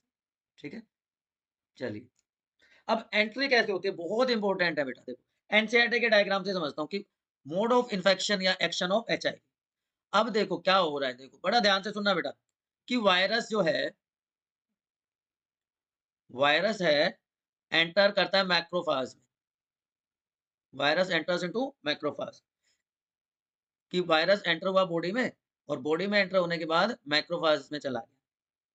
ठीक है जी, अब जो वायरल RNA है उसका जीनोम रेप्लिकेट करेगा, सेल में एंटर हो गया, replicate with the help of enzyme reverse transcriptase. इसका देखो सिर्फ जेनेटिक मटेरियल अंदर गया, कोट बाहर रह जाता है। ठीक है, अब मैक्रोफाज क्या करते हैं, माइक्रोफाज क्या करेंगे, प्रोड्यूस करेंगे वायरस पार्टिकल। तो macrophage acts as HIV factory, it acts as HIV factory. ये वायरस एंटर करेगा हेल्पर टी सेल्स में, जहां पे वो रेप्लिकेट करना शुरू कर देगा और प्रोड्यूस करेगा बहुत सारे अपने जैसे और वायरस, वायरल प्रोजेनी, और ब्लड सेल्स में एंटर करवा देगा। ठीक है, तो इसकी वजह से जो नंबर है हेल्पर टी सेल्स का वो धीरे धीरे डिक्रीज होना शुरू हो जाता है, और person start to suffer from diarrhoea, fever, weight loss. और जब बहुत ज्यादा डिक्रीज हो जाता है हेल्पर टी सेल्स का नंबर, तो इम्यूनिटी डिक्रीज हो गई और person can not produce any immune response. ठीक है जी, तो वायरल DNA प्रोड्यूस हुआ with the help of reverse transcriptase enzyme. ये एंटर कर जाता है, it enters into the host genome, और नया वायरल DNA प्रोड्यूस हो गया इन्फेक्टेड सेल से। वो अपने क्लोन्स बना लेता है, अपनी कॉपीज बना देता है जो दूसरी सेल्स को इन्फेक्ट करना शुरू कर देता है। तो मैक्रोफाज इंपॉर्टेंट रोल प्ले कर रहा है यहाँ पे। क्या हुआ, वायरस बॉडी में एंटर हुआ, बॉडी से मैक्रोफाज में चला गया, मैक्रोफाज HIV फैक्ट्री की तरह काम कर रहा है। वायरल DNA होस्ट के DNA में जाके और वायरस पार्टिकल्स बनाना शुरू कर देता है। ये virus particle further T helper cells में एंटर कर जाएंगे और वहां पे रेप्लिकेट करेंगे, वहां पे अपना नंबर बढ़ाएंगे, उस पर अटैक करना शुरू कर देंगे। तो हेल्पर टी सेल्स का नंबर तो कम होता चला जाएगा और उसकी वजह से इम्यूनिटी डिक्रीज होना शुरू हो जाएगी। ये पॉसिबल है कि इन्फेक्टेड ब्लड से या ब्लड प्रोडक्ट से चला जाता है, कंटामिनेटेड सिरिंजेस और नीडल से ट्रांसमिट हो सकता है, कंटामिनेटेड रेजर से, ऑर्गन ट्रांसप्लांट के, पॉलीगैमी को इसलिए अवॉइड करना चाहिए इन्फेक्टेड मदर से उसके चाइल्ड में थ्रू प्लेसेंटा। ये पॉसिबल वेज है ट्रांसमिशन के। लेकिन इंसेक्ट बाइट से, शेकिंग हैंड से, शेयरिंग से, कफिंग, स्नीजिंग से, sharing utensils, utilities, swimming pool और टॉयलेट से नहीं स्प्रेड होता। इंक्यूबेशन पीरियड 6 मंथ से 10 ईयर तक का हो सकता है। इंक्यूबेशन पीरियड क्या होता है कि एंट्री से लेके और फर्स्ट सिम्टम जब अपीयर होते हैं उसके बीच का जो टाइम पीरियड होता है, that is called incubation period. तो इनिशियली फीवर, नोजिया, हेडेक होता है और उसके बाद जब हेल्पर टी सेल्स का नंबर बहुत कम हो जाता है, even minor infection takes very long time to heal. Diagnosis में एंजाइम लिंक्ड इम्यूनोसॉर्बेंट एसिड, जिसको हम एलाइजा कहते हैं, वो डायग्नोस्टिक टेस्ट के लिए यूज किया जाता है। उसके अलावा वेस्टर्न ब्लोटिंग टेस्ट कर सकते हैं। ट्रीटमेंट क्या है? ट्रीटमेंट कोई क्योर नहीं है, कोई वैक्सीन अवेलेबल नहीं है, लेकिन कुछ ड्रग्स हैं जैसे ड्यूलोविडिन या एजीटी। एजीटी फर्स्ट ड्रग थी जिसको यूज किया गया था, ड्रग ऑफ चॉइस भी इसको कहा जाता है। लेकिन एड्स के केस में एक वर्ड यूज किया जाता है बेटा, don't die of ignorance, do not die of ignorance, कि प्रॉपर नॉलेज के एब्सेंस में लोग मर जाते हैं। तो प्रिकॉशंस क्या हो सकते हैं? एजुकेशन प्रोवाइड की जाए लोगों को इसके बारे में, ठीक है। 1 दिसंबर इज वर्ल्ड एड्स डे, तो उस दिन लोगों को एजुकेट किया जा सकता है। ब्लड टेस्ट होना चाहिए, ब्लड डोनर्स का, सीमन डोनर्स का, ऑर्गन ट्रांसप्लांट डोनर्स का, या प्रेग्नेंट फीमेल का, जिससे फीटस में वो ना ट्रांसमिट हो। And it is always said prevention is better than cure, है ना। तो ब्लड बैंक को सेफ रखा जाए एचआईवी इन्फेक्शन से, फ्री डिस्ट्रीब्यूशन ऑफ कंडोम किया जाए, ड्रग अब्यूज को रोका जाए, पॉलीगैमी को मिनिमाइज किया जाए। तो इस फील्ड में NACO, national AIDS control organisation, जिसको 1991 में बनाया गया था, it is working in this field. And red ribbon उसका सिंबल है, red ribbon is symbol of national AIDS control organisation, ठीक है बेटा। उसके बाद बात करते हैं कैंसर, एक दूसरी serious problem, uncontrolled cell division and growth. Uncontrolled cell division and growth is called cancer, याद रहेगा। Abnormal and controlled multiplication result in formation of tumour. Normal cell से वो कैसे डिफरेंट होती है? नॉर्मल सेल्स में एक प्रोसेस, एक प्रॉपर्टी होती है कॉन्टैक्ट इनिबिशन की। मान लीजिए एक सेल है, ये दूसरी सेल है, जैसे ये कॉन्टैक्ट में आएंगे, ये ओवरलैप नहीं करेंगे, अपनी ग्रोथ को कन्फाइंड कर लेंगे, दूसरे के एरिया में एंटर नहीं करेंगे। लेकिन जो कैंसरस सेल्स हैं, they lose the property of contact inhibition, तो वो इस तरह से एक दूसरे के एरिया में एंटर कर जाते हैं। तो they loss the property of contact inhibition. अब बहुत सारा प्रोसेस इसमें इन्वॉल्व होता है। देखिए सबसे पहले क्या है कि कोई भी म्यूटेशन अराइज होता है और वन सेल, जो ग्रीन वाली सेल्स है, उसमें ट्यूमर बनना शुरू हो गया। जो पर्पल वाला पार्ट है, tumour is at its place, mutates further. अब सेल में एबिलिटी आ गई to lose the power of inhibition, और वो ट्रिगर हो जाती है प्रोसेस बाय प्रोटीज एंजाइम्स। अब सेल्स में एक और प्रॉपर्टी डेवलप होगी, कोई लिम्फेटिक और ब्लड वेसल्स को इन्वेट करना शुरू कर देते हैं और ये स्प्रेड होना शुरू हो जाता है। इसमें प्रॉपर्टी आती है मेटास्टेटिस की। क्या होता है अभी बताता हूँ। देखिए दो टाइप के ट्यूमर्स होते हैं, एक होता है बेनाइन ट्यूमर, जिसको हम कहते हैं ना फर्स्ट स्टेज ऑफ कैंसर,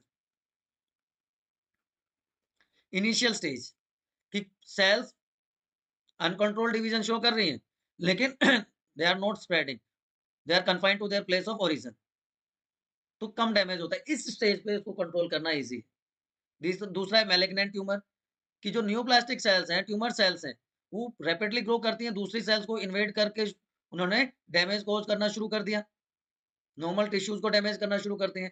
तो एक्टिव डिवीजन और ग्रोथ की वजह से वो वहां से न्यूट्रिएंट्स लेना शुरू कर देती हैं और then they start to migrate from one part of the body to another, one organ to another. तो जब उसमें प्रॉपर्टी आ जाती है ट्रांसफर होने की, that is called metastasis, that is called malignant. तो बहुत सारे व्हाट यू से फैक्टर्स हैं जो कॉज करते हैं कैंसर को। वो सारे सब्सटेंसेस जो कैंसर कॉज करते हैं वो क्या कहलाते हैं? कार्सिनोजेंस।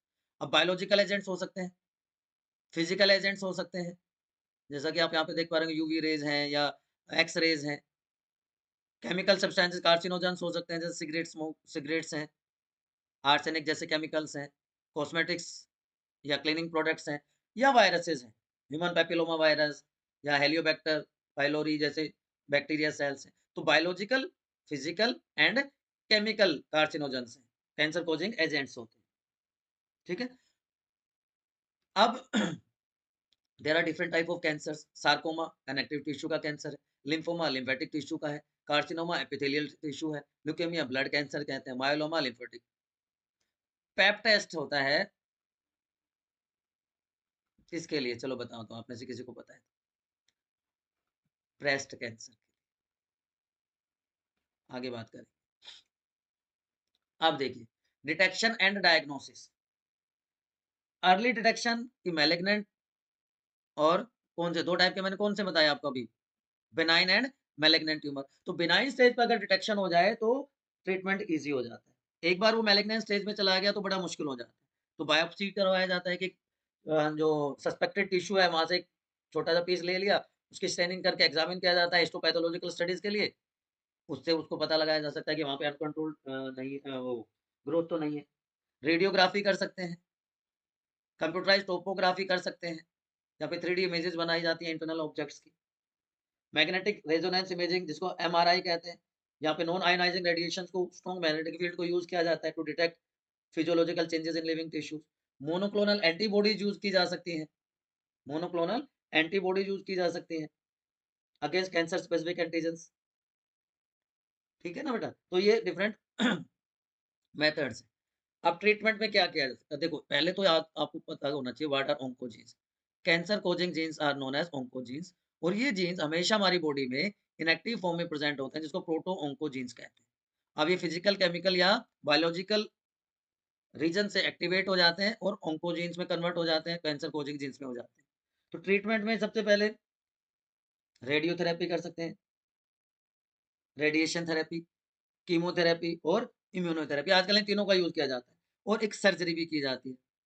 सर्जरी भी की जाती है कि जो ट्यूमर वाला पार्ट है उसको सर्जरी के थ्रू रिमूव कर दिया जाता है, जिससे फर्दर स्प्रेड ना हो। रेडियो थेरेपी में क्या किया जाएगा, जो ट्यूमर सेल्स हैं उनको लीथली इरिडेटेड किया जाता है रेडिएशन से, जिससे नॉर्मल सेल्स प्रोटेक्ट हो सके जो आसपास की। कीमोथेरेपी में ड्रग्स यूज की जाती हैं to kill cancer cells, but उनके साइड इफेक्ट्स बहुत ज्यादा है, एनीमिया हो जाता है, हेयर लॉसेस हो जाते हैं। एंड इम्यूनोथेरेपी में बायोलॉजिकल रेस्पॉन्स मॉडिफायर्स, जिनको एंटीफेरॉन्स कहा जाता है, जो एक्टिवेट करते हैं इम्यून सिस्टम को, वो हेल्प करते हैं ट्यूमर को डिस्ट्रॉय करने में। तो ये पॉसिबल ट्रीटमेंट्स हैं फॉर कैंसर। उसके बाद आता है ड्रग्स। ये एक मेजर प्रॉब्लम है नाउडेज इन एडल्ट। तो ए ड्रग कि अगर हम प्रिस्क्राइब अमाउंट से रेगुलर यूज कर रहे हैं किसी भी ड्रग का, then it is known as abuse. अब इसमें अल्कोहल भी आ जाता है, इसमें कैफीन भी आ जाता है, इसमें निकोटीन भी आ जाता है। तो हम डॉक्टर की प्रिस्क्रिप्शन के बिना, उसके एडवाइस के बिना, खुद से अगर किसी ड्रग को एक नॉर्मल फ्रीक्वेंसी एंड क्वांटिटी से ज्यादा अमाउंट में लेंगे, तो हमारे फिजिकल, मेंटल और सोशल हेल्थ को वो हार्म करना शुरू कर देता है। वो मूड को, बिहेवियर को और पर्सनैलिटी को चेंज कर देता है। तो then it is known as drug abuse mainly. तो 4 तरह का अब्यूज है जो आपके सिलेबस में। Opioids, these are the drugs which binds to specific opioid receptors। opioid receptors, अब ये opioid receptors कहाँ प्रेजेंट है? In central nervous system and GI tract, gastro intestinal tract. इसका सबसे कॉमन एग्जांपल है हेरोइन, जिसको स्मैक भी कहते हैं। they are obtained from poppy plant Papaver somniferum। Heroin is obtained from morphine। morphine का जब एसिटाइलेशन करेंगे, एसिटाइलेशन करेंगे तो हमें क्या मिलेगा? हेरोइन मिलेगा। ये white odourless bitter crystalline compound है, ठीक है ना। जो लेटेक्स है पोपी प्लांट का, latex of poppy plant papaver somniferum, वहां से मिलता है। Heroin is a depressant, depressant है। डिप्रेसेंट का मतलब which slow down the body functions. Morphine, morphine is sedative. Sedative का मतलब क्या होता है? पेन किलर है। तो जिनको सर्जरी हो जाती है उनके लिए यूज की जाती है। तो ये डायग्राम आपको ध्यान रखना है। दूसरे हैं cannabinoids which are obtain from cannabis sativa, hemp plant से जिनको ऑब्टेन किया जाता है। Inflorescence of hemp plant, inflorescence of hemp plant. ठीक है बेटा, ये क्या करते हैं, ये act on receptors in brain, brain में जो रिसेप्टर्स प्रेजेंट हैं उनके ऊपर ये एक्ट करते हैं। अब इसके सारे के सारे पार्ट, इसके लीफ भी यूज की जाती है, इसका फ्लावर टॉप भी यूज किया जाता है, इसका रेजिन भी यूज किया जाता है, सारे के सारे पार्ट यूज किए जाते हैं। तो इससे क्या क्या मिलता है, इसके अभी बाद में बात करेंगे। इससे मिलता है हशीश, इससे मिलता है चरस, मैरिजुआना, गांजा, ये सारी चीजें मिलती हैं। ये इनहेल की जा सकती है, इंजेस्ट की जा सकती है ओरली। ये ड्रग्स हैं जो कार्डियोवैस्कुलर सिस्टम पे एक्ट करती है। ठीक है, और तीसरा है कोका एल्कलॉइड्स। कोका एल्कलॉइड्स को मैं यहाँ पे एक्सप्लेन करता हूँ। कोका एल्कलॉइड्स या जिसको हम कोकेन कहते हैं, they have stimulating action on CNS, stimulating action होता है इनका सेंट्रल नर्वस सिस्टम पे, on central nervous system. Cocaine is commonly known as crack, या इसको कोक कहा जाता है। It is obtain from leaves of leaves of African plant erythroxylum coca, erythroxylum coca से इसको ऑब्टेन किया जाता है। स्नीफिंग या स्नोटिंग के थ्रू यूज किया जाता है। और जैसा कि मैंने बताया, स्ट्रॉन्ग स्टिमुलेंट है। It interferes with transport of neurotransmitter, जैसे डोपामीन है, ये न्यूरोट्रांसमीटर है, तो ये उसके साथ इंटरफेयर करता है।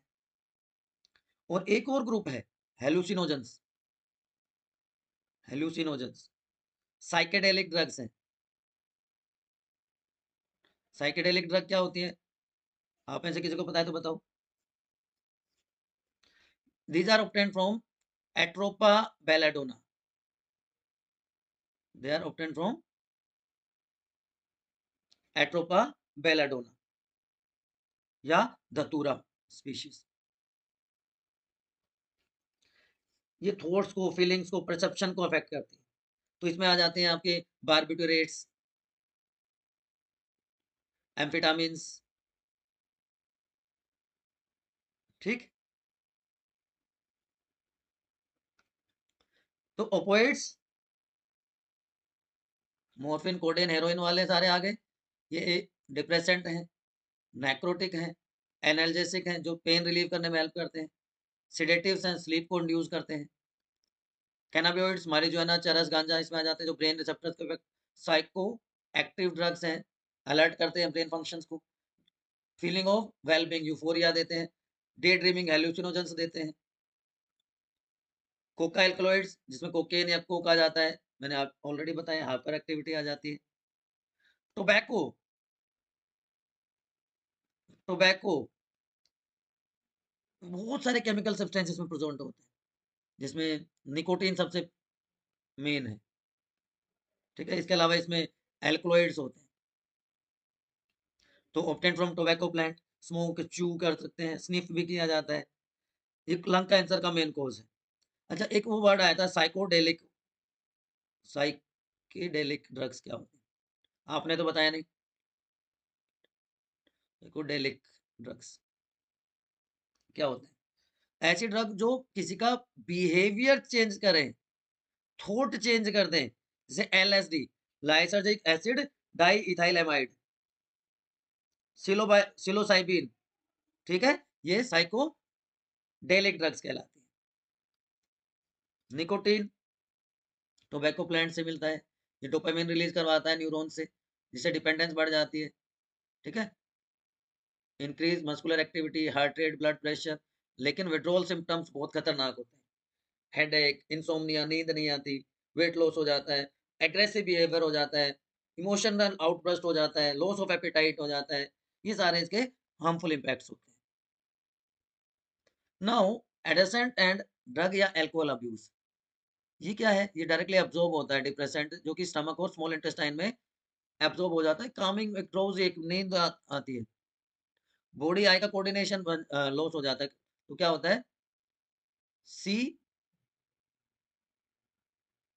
एंड देखना और हियर, दोनों का कोऑर्डिनेशन अलग हो जाता है। चीज दिख रही है लेकिन रेस्पॉन्स टाइम बढ़ जाता है, इट रिजल्ट्स इन एक्सीडेंट्स। तो जो एडल्सेंट्स हैं 12 टू 18 ईयर्स एज की, उनके लिए ये बहुत क्रिटिकल सिचुएशन होती है। बायोलॉजिकल और बिहेवियरल चेंजेस होते हैं, पीयर ग्रुप का प्रेशर होता है।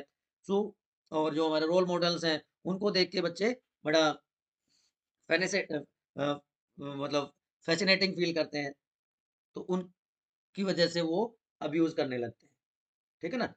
तो 2 वर्ड मैं और बता देता हूँ आपको, एक होता है एडिक्शन, एक होता है डिपेंडेंस। एडिक्शन एंड डिपेंडेंस, दोनों में फ़र्क है। एडिक्शन क्या है? कि साइकोलॉजिकल अटैचमेंट हो गया। साइकोलॉजिकल अटैचमेंट, किसका psychological attachment? Of certain effects, जैसे उसको यूज करके euphoria, feeling of well being, कि भाई इसको लेने के बाद तो मैं मेरे सारे दुख दर्द मिट जाते हैं। ठीक है ना? तो उसका जो यूज है वो करने लगता है। एक होता है dependence, tendency of the body, ये बॉडी की स्टेट है, tendency of body to manifest a characteristic. ठीक है बेटा? तो उससे क्या हो जाता है कि रेगुलर डोज जो है वो बढ़ती चली जाती है। वो कहते हैं ना, लिमिट बढ़ती चली जाती है। आज 1 पैक लिया है, कल 2 लेगा, फिर हाफ बॉटल, फिर full bottle and this continues. तो जब डिपेंडेंस बढ़ जाती है तो विथड्रॉल सिम्पटम्स बड़े खतरनाक हो जाते हैं। विथड्रॉल सिम्पटम्स बड़े सीरियस हो जाते हैं। तो इसके लिए प्रॉपर काउंसलिंग ज़रूरी हो जाती है। Support of family, friends, parents बहुत, क्योंकि जो जब ड्रग अब्यूज़ करने लगता है तो आइसोलेटेड फ़ील करता है बच्चा, फैमिली से, फ्रेंड से, बिहेवियर एग्रेसिव हो जाता है, रेकलेस हो जाता है, वैंडलिज़्म आ जाता है, वायलेंट हो जाता है ना? तो इस तरह के सिम्पटम्स उसमें दिखाई देने लगते हैं। साइड इफ़ेक्ट्स बहुत ज़्यादा हो जाते हैं। तो प्रिवेंशन में क्या है, प्रॉपर काउंसलिंग, पेरेंट्स और टीचर्स, फैमिली मेंबर्स के बीच में कोऑर्डिनेशन, पेरेंट्स के लिए कुछ वार्निंग सिग्नल्स होते हैं, तो look for those danger signals कि बच्चा कहीं आइसोलेटेड तो नहीं रहने लग गया, बच्चे की आईज़ रेडिश तो नहीं रहने लगी, इनसोम्निया तो नहीं हो रहा, एकदम से वेट लॉस तो नहीं हो रहा, एग्रेसिव बिहेवियर तो नहीं हो गया है। तो और अगर बच्चे को भी अगर लगता है कि ही इज़ गेटिंग एडिक्टेड या डिपेंडेंस हो रही है, तो he should ask for help. Parents से, टीचर से, फ्रेंड्स को बताएँ, प्रॉपर काउंसलिंग हो सकती है। तो उस वजह से बच्चे को हम बचा सकते हैं। तो this is regarding your chapter. Thank you for being with us. अगर अभी भी आपको कोई कन्फ्यूज़न है, कोई डाउट है, कोई इफ बट है, कोई समस्या है, तो क्या करना है? यस, आपके स्टडी डेस्टिनेशन के बायोनिधि आरआरजी के कमेंट सेक्शन में आना है। और अगर चीज़ें समझ में आ गई हैं, तो वही करना है। ये हमारा लेक्चर 1 हो गया फॉर 30 डे चैलेंज, है ना? जिसमें हमने ह्यूमन हेल्थ एंड डिजीज को वन शॉट में कंप्लीट कर लिया बेटा। चैनल पर नए आए तो सब्सक्राइब कर लीजिए और ये चैलेंज अपने फ्रेंड्स के साथ शेयर भी करना है। Keep studying.